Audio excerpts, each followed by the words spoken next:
तुमच्यापासून लपलेला नाहीये। पण एक गोष्ट लक्षात घेतली पाहिजे की इथं आपण आलोत बसलोत, मराठा समाजाला आरक्षण दिलंय, आम्हाला आनंद आहे, कारण त्या मराठा आरक्षणाच्या चळवळीत सुद्धा आम्ही होतो। पण काही जणांना या आरक्षणाच्या आड राहून ओबीसी मधून आरक्षण घ्यायचं आहे। ईडब्ल्यूएस इकॉनॉमिक वीकर सेक्शन, एक उदाहरण सांगतो, तुम्ही ऐका की नाही ऐका, माध्यमांनी ऐकावं।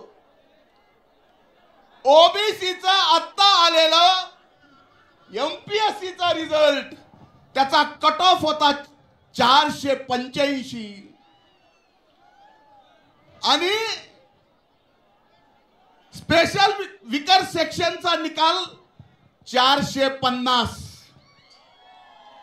म्हणजे 450 मार्क जर मी मराठा समाज म्हणून, इतर स्वर्ण समाज म्हणून मला जे कुठलंच रिझर्वेशन मिळत नाही, मी जर इकॉनॉमिक विकर सेक्शन मध्ये भरला असतो तर 450 पास झाला असतो।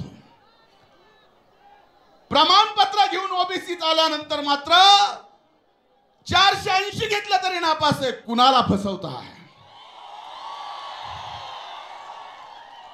काही ठराविक लोकांना फक्त याबाबत स्वतःला खुर्ची मिळावी यासाठी,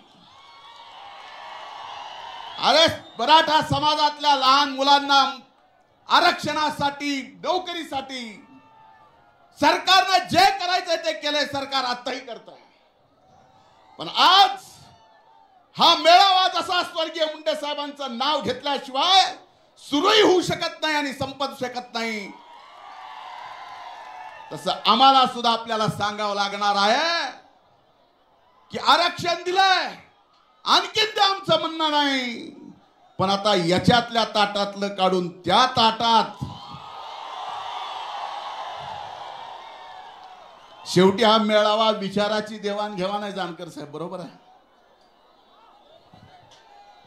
एक गोष्ट लक्षात घ्या, मी मागच्या 250 दिवसात माझ्या बहिणीला माहिती आहे, माझी बहीण तासन तास माझ्याजवळ येऊन बसत होती, अशी वाईट मानसिकता माझी झाली होती।